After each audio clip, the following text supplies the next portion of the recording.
All right, let's talk a little NFL schedule release. I'm Collin Harmon, ABC15, joined with Vince Marotta, mornings with Bickley and Marotta, Arizona Sports 98.7. Vinny, I love how this has become just a de facto sports holiday. We gear up for a schedule release, and here we have it.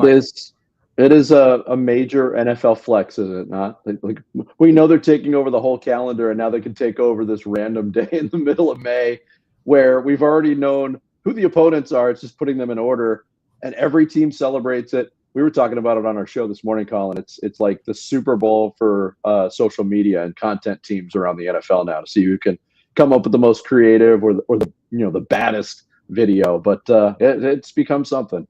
Right? If we needed any example over the last 3 weeks that the NFL is king between people standing in parking lots in Green Bay for hours upon hours to watch picks get called, to this today, this is it. The NFL is the king in this country. Cardinals, they got their schedule, obviously, as you mentioned. We already know the teams that they were playing, AFC South, NFC South, two of the easiest divisions in football over the last few years. We just know the combination of it. They had the sixth hardest schedule last year by win percentage. That was transitioning to the sixth easiest based off 2024 win percentage this year. They opened in New Orleans against the Saints. What do you think?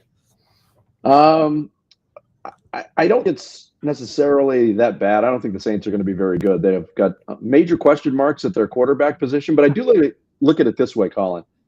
Regardless if it's Jake Haener at quarterback for the Saints, Spencer Rattler, or Tyler Shuck, who they drafted in this past draft, I think an inexperienced starting quarterback is probably going to be more prepared for week one than that quarterback will be in week two or beyond, just because of tendencies and being able to study opponent film. I don't think they're going to play a great quarterback in week one. It could be worse, but it's probably a minor disadvantage to get the Saints in week one. That's an interesting take. I was looking at it. I mean, like, you couldn't ask for a better season opener. Rookie head coach in his first game. Sure. Those quarterbacks aren't going to know which way is up in that game. I mean, you got just the lack of experience. That might be one of the worst rooms of quarterbacks in the NFL we've seen in quite some time. And there's been some bad ones. But you got two second-year guys with 7 combined starts and then a rookie. But I see your point. You kind of don't know what you don't know, and they're going to have a whole lot of time to gear up for the Cardinals and nobody else after that, really. Yeah, I mean, a couple of years ago, the Cardinals opened up in Washington against a very inexperienced quarterback in Sam Howell, and he got the better of him that day. And I know the Cardinals were inexperienced, and that was Jonathan Gannon's first game as a head coach. The rookie coach factor is there as well. Rookie quarterbacks and coaches combined don't normally do very well right off the bat. This Saints team is projected to be the worst in the NFC based off of win totals. So there is that. And then they come back home week 2 against the Carolina Panthers. So we get back-to-back NFC South teams, neither of which are projected to be any good at all this season. And you open up at Glendale against Carolina.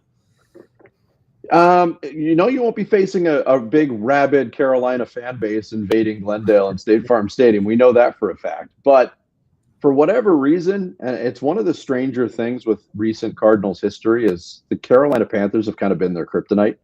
They're 1-7 in their last 8 games against the Panthers. Last year, the season basically ended in that overtime loss in Charlotte that made no sense to anybody.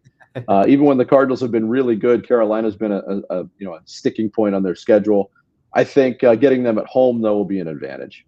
And I think, if you're going to look at top, first 2-week opponents around the NFL, and I haven't had a chance to look at this league-wide, I'm guessing there's not many teams opening up against back-to-back teams that lost 12 games last year. So that's a pretty good plus for the Cardinals. Yeah, right. You'd be hard-pressed to find someone that's probably should get off to a 2-0 start as the Arizona Cardinals should. I mean, you look at the Panthers. Bryce Young looked like an NFL quarterback last year. I mean, obviously they got him T-Mac in the first round there they were the worst defense in football last year by a pretty wide margin, especially stopping the run. I mean, bad. So to not go defense in the first round, I thought was a bit interesting on Carolina's behalf there, but I don't know. We'll see. I mean, for a Cardinals team that talks about how much they love to run the football, that's a nice opponent there to get things going in front of the home crowd. Yeah, and to your point, they went offense in the first round. They picked T-Mac, Tetaroa McMillan, the wide receiver out of Arizona, in the first round. He'll make a homecoming in his second NFL game if all goes right. All right, this is where it starts to get a little interesting. You look at week 3. They open division play in San Francisco against the Niners. And then they have week 4 against the Seahawks at home. That's a Thursday night football game. First time on Thursday night since they hosted the Saints on week 7 back in 2022. I think you look at it, though, this is kind of what jumped off to me, Vinny, is you got a short week stretch there against 2 divisional teams. And Seattle on the back half of that's playing the Saints the week prior. So they kind of have the advantage on that 2-week front of back-to-backs, if you will. Yeah, Seattle in Glendale's never been a real good proposition for the Cardinals, so that's going to be tough. San Francisco in week 3, I fully expect. I don't know what your thoughts on San Francisco are going into the season, and we're still a ways out, but I think they're going to be way better than they were a year ago. 6-11 team, but they were ravaged by injuries. I think they'll be a much more formidable foe, and you're right, to get back-to-back early season division games, short week, not ideal. Yeah, to your point with San Francisco, I mean, they're not going to be worse than 6-11. That's for sure. They have a lot to replace. I mean, they lost a lot of guys just with their cap situation, having to, pay Brock Purdy here. They're a big wild card to me this season. I mean, obviously we know Kyle Shanahan, and they've got loads of talent still up there in San Francisco. But yeah, they're going to be an interesting one this year. Projected at 10 wins. You taking the over on that? That's a pretty big jump because they did lose talent too, and they're seemingly going in a different direction. They said goodbye to some guys that were really important on the defensive side of the ball, and Greenlaw and Ward and guys like that. But they brought some guys back offensively. I think San Francisco could be a 9 or 10 win team. All right, let's go to week 5 here. Home game against the Titans and the number 1 overall pick, rookie quarterback Cam Ward out of Miami. I guess nice time early in the season. You always want to see those rookie quarterbacks earlier in the schedule. So there's another one right there that they get.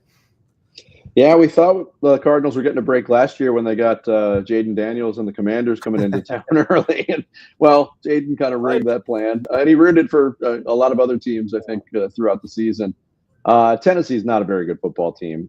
Cam Ward does represent a major upgrade for them at the quarterback position. Very curious to see what they look like. I think they're way better than a 3-win team this year, but that's a game I think the Cardinals should be able to win at home. And then they go on the road here at the Colts, week 6. That's an early kick. Their one in New Orleans is also an early kick out there. And then week 7, Packers home game right before the bye week, October 19th. You brought up the crowd of Carolina. It's not going to be baby blue in Glendale, but there's going to be a lot of cheeseheads in green there on October 19th. Yeah, that's the one game that stands out. And Dan Bickley and I were joking about that on the air too. It's like, there's Cardinals fans that purchase season tickets and they use it as an opportunity to make a little money, to recoup their money. They got one opportunity basically to do this and really stick it to an opposing fan, and that's when Green Bay comes in. Green Bay also represents the only pre-bye opponent that was in the playoffs a year ago at 11-6. I mean, they play some bad teams out of the bat. And I think when you look at weeks 1 through 7 before the bye, Collin, that is certainly an opportunity, I think, for the Cardinals. It's almost imperative that they've got to stack wins at that point of their schedule. What would you be happy with? 5-2, certainly. 4-3. Are you okay with 4-3 through the first 7? I'd be ecstatic with 5-2. 4-3 would be acceptable. You start creeping into 3-4 territory, I think that's a tough sell going forward. Well, especially as we get into the back half of their schedule. Yeah. Week 8's the bye. It's actually the earliest they've had since 2020. You like where that falls in the schedule, or would you like to break up this gauntlet that we'll get into kind of further in that right out of it? I'm usually somewhere anywhere between like week 8 and week 10, I think, is an ideal bye, because you're basically splitting your season in half. I can't stand the late bye weeks. I think that's a major disadvantage for teams that the NFL needs to address and seemingly isn't interested in addressing. So I think the Cardinals dodged the bullet there. I don't have really, the final 10 games are tough, but I don't really have a problem with the placement of the bye.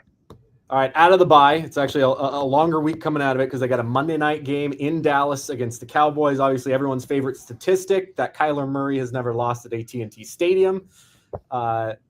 This Cowboys team, how do you feel about that game and the Cowboys specifically this season? I can say I can't say much with 100% confidence about Kyler Murray week to week. I can say this: he owns the Dallas Cowboys. He owns that stadium. The Cardinals have won 3 straight in Dallas, even before Kyler got there. And I believe at least one of those was a Monday night game. Might have been Andy Dalton playing quarterback for the Cowboys that night, though. So, Red Rockets. yeah, I do not. I think Dallas is going to be a little bit better than 7-10, but you never know. It's a total soap opera, so you never know how that's going to affect the team moving forward. All right, so if they get out of that, then it becomes another back-to-back Seattle-San Francisco situation here. They go to the Pacific Northwest for Week 10, and then they got the Niners at home Week 11. We kind of touched on those teams already, but obviously having to play any division opponents back-to-back, so I wouldn't say ideal ever. And then you get the Florida swing here. You get Week 12 with the Jaguars in Glendale, obviously rookie head coach there. We get the Travis Hunter experience at home, which will be interesting. How are they going to play him? I don't know. I from afar, I like the Jaguars this season. Really? They're intriguing to me. Don't know about like. Intriguing is a better word. If you go back not too distant in the past, I mean, that was a playoff team with Trevor Lawrence at quarterback. They really struggled last year. Travis Hunter is one of the more intriguing. Intriguing is the right word to describe him because his talent level. I wonder what his workload is going to be by Week 12. And there's so much made about him playing both sides. And Jacksonville kind of swerved and said they'll introduce him on offense and sprinkle in the defense. Will he be playing a heavier dose of defense by Week 12? You would imagine so if it goes well early. So we can start projecting the Marvin Harrison Jr. against Travis Hunter matchups in the passing game. That'll be fun. That should be a shootout in that game, I would imagine. Week 13 at Tampa Bay, the NFC South favorites. That is also an early kickoff, but it's a nice thing that it's later in the season, so you're not dealing with that hot, humid weather there. So they kind of win on the scheduling front for when that game falls in the calendar. Yeah, weather not a factor really at all in the schedule until a little bit later on, and we'll get to that one weather game that could be affected. But Week 13 is what? That's about late November, early December. Is that what we're looking at? Yeah, that'll be a joy to be in Tampa at that point of the year. Yeah. And I did get a kick out of you calling the Tampa Bay Buccaneers the NFC South favorites. I mean, isn't that by default every year because they're the only team in the division that really has a clue right now? Yeah, Falcons disaster, Saints going to be a disaster, and Carolina's going to be a little bit better, I think, unless they play the Cardinals. Yes. All right, Week 14. That's the first time we see the LA Rams. We get the Rams twice in the last 5 weeks of the season. That's one of the anomalies that stands out too. You're done with your 4 games against the Niners and Seahawks before you ever get a look at the LA Rams, which is tough. And I think the Rams right now, they're the defending division champions. They've got a different look. They added some pieces. They lose Cooper Kupp, but they add Devontae Adams to the mix. I still think they are the class of the division, but you also wonder what kind of shape these teams are going to be in by Week 14. When the Cardinals saw the Rams early last year, the Rams were absolutely decimated. And then late, they saw a much healthier team, which was strange. Obviously, Matt Stafford's still slinging it at his age. You mentioned Devontae Adams coming in there. The defense was kind of the biggest improvement. That was a big unknown last year. I thought they greatly overexceeded expectations, and I would imagine they'll take another jump this year. So Sean McVay, they're always going to be a well-coached football team. Week 15 at the Texans, another early kick. Every non-division game that they have on the road is an early window, which I know it's not the East Coast, but we know how the Cardinals' track record is in those early kickoffs. C.J. Stroud had a bad year last year for his standards based off his rookie season. Yes. I would imagine is going to have a massive bounce back year this year. Yeah, the bar was high for him, and I know that's the tendency to say he was bad. I think you corrected it. It wasn't up to his rookie standard. This could be a huge breakout year for C.J. Stroud. They had some injury issues last year as well at the receiver position, but I think he's really good. And I think the Houston Texans are kind of the Tampa Bay Buccaneers of the AFC South. They're the division favorite by default, almost. That's a tough matchup, especially in Week 15. We can pencil the Texans into that Saturday afternoon. Absolutely, every year. The first wild card game is always the Houston Texans. It's their spot. Yep. Every playoff game they've ever played in the first round has been in that time slot. It's one of my more favorite sports nuggets when it comes to the NFL. Yes, just every time. But yeah, Texans. I mean, they'll be a decent team this year once again. D'Amico Ryans, I think he's shown in 2 years he's a pretty dang good football coach, and yes, he's going to have them ready to play. Week 16, the Falcons. They're a mess. No other way to say it. I mean, I don't understand the direction of this football team. When you're paying your backup quarterback $100 million, I mean, I think being called a mess is a fair label to put on them. I was impressed with Michael Penix Jr. last year when he took over. I didn't know how his skill set would translate to the pros. I mean, he played a long time, played a lot of college football, and was an older rookie. But I was impressed with him late in the season when he took over. I just don't know. I mean, Bijan Robinson, I like. Kyle Pitts, I like. But I think there's been kind of a governor on that offense for a couple of years. That being said, I think Atlanta is the second best team in the NFC South, whatever that's worth. Not much. No, you brought up Penix Jr. I mean, that remember that Commanders game where he led him back and is just throwing strikes on 4th and forever. I mean, that takes a lot out of a rookie. But yeah, it's just, for me, it's hard to see past spending that much on Kirk Cousins and then drafting a quarterback in the top 10. And then what they did this year with, I know they needed to beef up the defense, but it just seemed like mortgaging a lot of future capital to get back into a guy that had kind of a lot of question marks around him. Is just some head-scratching decisions that don't bode well for your franchise taking a big step forward. But hey, you play in the NFC South, so I guess you have a lot of wiggle room there. All right, week 17 at the Bengals. That's the one. Obviously, the Bengals are going to be a good football team. I think Joe Burrow is going to be on a mission this year, and it's the lone cold game on the schedule in between Christmas and New Year's. Yes. I agree with you on the Burrow front. I think he's the best quarterback the Cardinals will face this year on the schedule. I think it's a pretty favorable schedule in terms of opposition quarterback play that they'll face. But the Cincinnati Bengals did themselves no favors on the defensive side of the ball. And the way they're treating Trey Hendrickson right now in this contract standoff doesn't make any sense really on either side to me. He was their best defensive player on a defense that was really, really bad. They might be historically bad defensively this year. Well, and making him show up actually backfired on ownership yesterday. Because he held court while everybody was working out, and he was dragging the whole 22 minutes to air out all my grievances while practice is going on in the background. On the weather front in that game, I looked it up. Average high temperature on December 28th, the day of that game, 42 degrees is the average high temperature.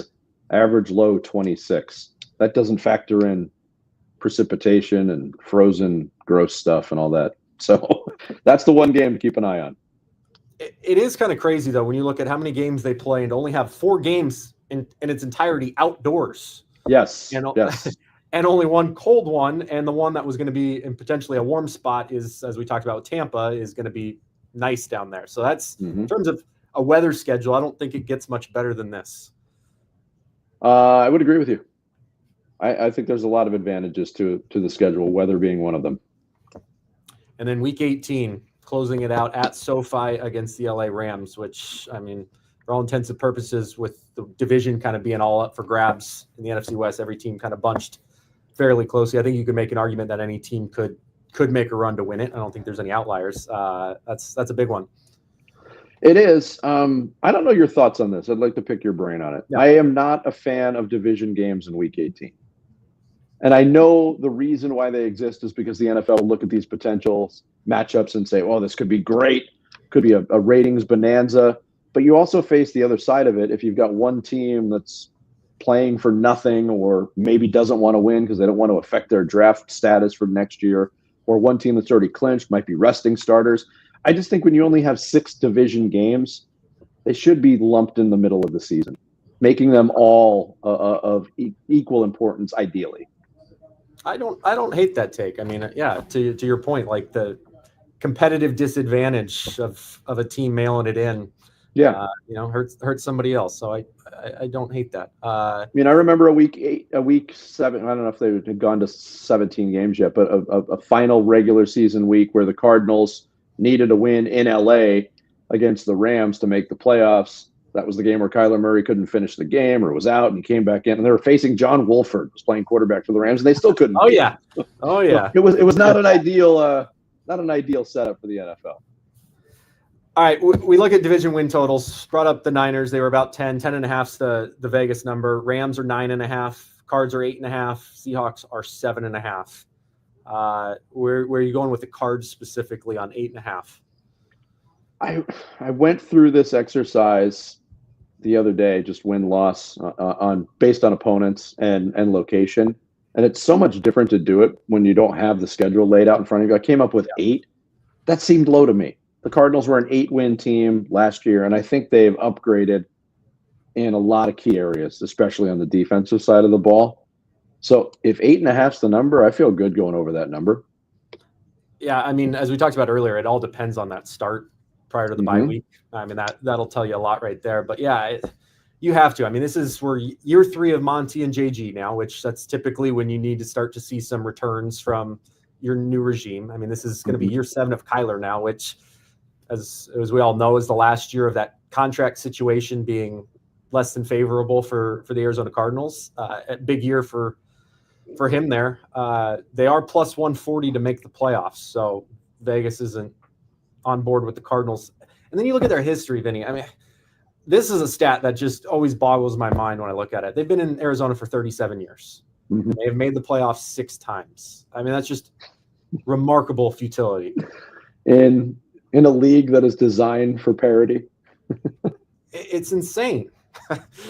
So we know history there. But yeah, you think you look offense, I actually have more question marks about now than defense. I think they dress so much defensively. I'm excited to see that unit. I mean, we know they're going to run the ball with James Conner. Trey McBride evolved into arguably the best tight end in the NFL over the back half of last year specifically. The wide receiver position, though, I mean, I would love to see them get a veteran, experienced guy in that room. Zay Jones just isn't doing that for me. And, you know, you look at George, Michael Wilson, and Marv. I don't know your thoughts there. Yeah, I think we were having this discussion on our show this morning, actually, about the Marvin Harrison Jr., Kyler Murray connection, and everybody's pointing at that. It needs to improve, needs to get better. And everybody assumes, all right, Marvin Harrison Jr. is just going to take a leap from the experience factor. He's been working out. He got bigger. He's stronger than he was. I have faith in that happening. But I was reading a Ben Solak article on ESPN.com, and there was also a Matt Harmon from Yahoo Sports video breakdown of Marvin Harrison Jr.'s rookie year. And the criticism really didn't go to Harrison. It went to, on one front, it went to Drew Petzing for not being creative enough in how he was utilizing Marvin Harrison Jr. And then the other half of it went to Kyler Murray, where, one of the critiques was there was a lot of times where Marvin Harrison Jr. was running wide open in the middle of the field, 15 yards downfield, and there was questions on whether or not Kyler Murray could see him. And those are questions that have dogged him his entire career. And until it's corrected, it's going to pop up. So I expect a jump. I just don't know how big it can be. I mean, that's fair on the Kyler front. I think with Marv, there were so many drops, but more specifically, it was the jump balls that just you'd expect a guy, your star, I know he's a rookie, but to come down one-on-one situations near the goal line, a big frame, and it didn't happen last year consistently. And to me, that was the big frustration. Is like, we need those 50-50 balls. You got to have those. And it wasn't just like, he didn't lose 50-50. I mean, it was significant in terms of it was like 2080. 2080 sounds about right. About halfway through the season, I have a buddy that I worked with here in Phoenix in radio, and he's been doing radio now in Columbus, Ohio for a long time. So he's become a total Buckeye honk. But I texted him and I said, hey, how many times did Marvin Harrison Jr. come down with contested catches in his career at Ohio State? And the answer was 0. He didn't have to. He was just wide open all the time. And, he's got his second and third receivers when he was playing for the Buckeyes were all world talents as well. So everybody was running free, and it was just a matter of where the quarterback was going to go with the ball. So I think that's a big part of, the growing process is getting that experience against top flight corners in the NFL, because that's that's the cream of the crop. You're not going up against guys that are, playing in the UFL or maybe working real jobs now like he was in college. Yeah.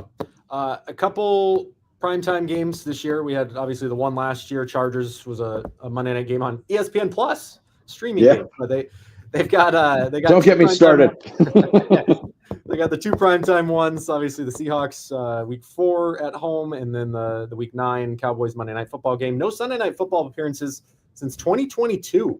So no Sunday Night love for the Cardinals. And then you look at the travel. I mean, that's always a big thing. And I mean, we're always going to see the Rams, Seahawks, Niners have a ton of travel just because of where they're situated. But the Cardinals, it's not terrible on that front. I think last year. Yeah, I saw a graphic where I think they're like 10 to 12 in most miles traveled. They're 11th most. They were 13th most last year, but it's actually 700 miles less this year. So they're kind of right in the same ballpark. It's not awful. No international games for them, obviously. Yeah, and outside of the trip to Tampa Bay, really not any east going as far as the East Coast. Only that one time, which again, not that bad. I like the fact that they don't have any stretches. I mean, they don't have any stretches of 3 consecutive home games, but they also don't have any stretches of more than 2 road games, and those each happened twice. 5 games against playoff teams from last year, and we knew that going in. That's not a surprise with the schedule release, but this is, I think, for year 3 overall for a franchise that now, like, the honeymoon phase is over. You had a honeymoon phase where you won 4 games 2 years ago, but everybody said, "Wow, that team plays hard." They're responding to their head coach. We saw that growth continue in that front next year. Playoffs is the expectation this year, and I think this is I'm not guaranteeing anything, but I think this is a schedule that can help the Cardinals get to the playoffs. It's kind of like, if you can't do it against this schedule, then when are we going to see it? Exactly. And again, that early stretch is massive, but then, I mean, the meat of that schedule is right out of the bye. Cowboys at Seattle, San Francisco, Jaguars at Tampa, Rams at Texans. I mean, that's your meat right there. That's why going 5-2 in those first 7 before the bye could be really big for this team. All right. Any more thoughts on the Cardinals? You said it's the bare minimum to get to the playoffs. Anything else on top of mind with this team? What do we do now? Now we've seen the schedule. The draft is behind us. Free agency is behind us. What do we do now until training camp starts? I can't get that excited about OTAs. I'm sorry. I know. I hear you. How about the holiday schedule? I'll give you that real quick. Yes. For those Thanksgiving folks that were very disappointed in what was not a good slate last year, the NFL made up for it this year. Packers at Lions is the morning game. Chiefs at Cowboys is your lunchtime game. Bengals at Ravens is the night game.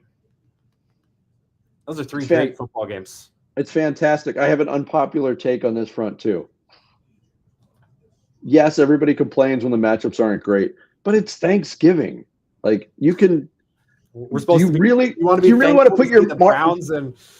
No, but I mean, you're spending time with family. Maybe you can't have the same level of attention you would have if it was like, Packers Falcons on Thanksgiving Day. These are prime, like, really attractive matchups. So, there's going to be a lot of shunned family members this year, not only on Thanksgiving, but also on Christmas, because those matchups are great too. Okay. Here's an unpopular take for you. I do not like the NFL on Christmas. I don't either. If it was one game, that's fine. But this whole trying to make it Thanksgiving and hold the holiday hostage that's long been an NBA holiday. Like, this is where I'm like, the NFL, you need to pump the brakes here. It just shows what did Mark Cuban say years and years ago about the NFL and their greed? Pigs get fat, hogs get slaughtered, I think was something. It was along those lines. I'm probably butchering the quote, but it was about the NFL's quest to just dominate every part of the calendar, and certainly by infringing on what has been a big day for the NBA. That seems to be their quest, doesn't it? Yeah. Well, they got the Cowboys and the Chiefs both double dipping on the big holidays. They got Cowboys at Commanders on Christmas. Lions are also double dipping. Lions at Vikings, and then Broncos at Chiefs. And Black Friday, for those interested, Bears at Eagles. Bears got a lot of primetime love this year, I thought. The NFL's all in, or the networks are all in on Caleb Williams, Ben Johnson combo. I kind of get it. The Ben Johnson factor is a big one. There's some. I thought the Bears were going to be way better than they were last year. I think there was some growing pains, but there's weapons to work with for Caleb Williams. He's an exciting talent. I don't hate the Bears being on primetime that much. Is that fair? Fair. All right. Last thing, we got 7 international games. Oh, that's another hill I'm willing to die on. Too many. 4 in London is way too much. How about Minnesota playing back-to-back weeks in Europe? How does that affect their schedule and preparation? I think that's a good thing for them, actually. Really? You just get to stay over there. And more importantly, what they avoid is 2 road games on their schedule at Pittsburgh and at Cleveland. True. If I can play the Steelers in Dublin instead of Pittsburgh and the Browns in London instead of the Dog Pound and the wind up there, I'll do that any day. But it seems like the league ramps up their efforts to reach new countries, new fan bases every year. They're playing at 5 different countries this year. At what point does it lead to something permanent? Because I think logistically it doesn't work. People say, oh, add a team in London or add 2 teams in London. Logistically, it wouldn't work. You would need a full division, a European division of the NFL to make it feasible, I think. So maybe this is the way to go. It's just going to increase, or people have brought up the possibility as well. Eventually, we're going to get an 18-game regular season. Does every game, you get every team participating in 1 international game. That would be a way to even it out and maybe make it more palatable. But I could do without the international games. The only thing I like about it is if you're a real junkie, it creates another television window for you at like 6 o'clock on a Sunday morning where you can fire up NFL Network and watch a game where you normally couldn't. The Cardinals, do you like that they don't get those generally, just from a team success standpoint, not dealing with the travel logistics? I mean, I know they had the Mexico City one against the Niners a few years back, but they did, and they played a game in England as well that did not go well. That was Carson Palmer's last game as Cardinals quarterback. He broke his arm in that game, and they got shut out by the Rams. I'm torn on it. I think there was a lot of the fan base that enjoyed it because they made the trip. If you're not traveling to the game, it doesn't affect too much. But the Cardinals haven't been a team that's been the darlings of the NFL for a while either. We'll see if that changes this year. Favorable schedule. It has the potential to. Yep. Got to do it. Got to have a big year out of Kyler. Year 7. It's time. 7 years is long enough. Is that what you're saying? It's not all on him, but at the same time, like, yes, you're the franchise guy getting paid like the franchise guy. We can't have the second half, fall off a cliff statistically. And how many times can you remember going into a quarterback's 7th year? Was there still this? Is he good or is he not? There's half the fan base that convinced he's great, half the fan base that convinced he's got to go. That doesn't happen in the NFL. No. But it's been that consistently down the middle, and that's Kyler Murray's performance. So he's kind of responsible for it. I mean, we all can talk till we're blue in the face at the water cooler, wherever, about Kyler, and everyone's got a very passionate opinion about it. Mine is he's a guy that is, I think, unquestionably a top 15 quarterback in the NFL. When you just start naming guys, it's like you start to find guys you struggle to get beyond that. Top 10, I think you can kind of look there, but I think he's played stretches of football where he's been unquestionably top 10, but hasn't been able to stay there. That should be the goal this year, to be one of those guys throughout the year. Yep. All right, we'll wrap right there. We agree, though. Playoffs are bust for the Arizona Cardinals in 2025. Yes, and over 8.5, right?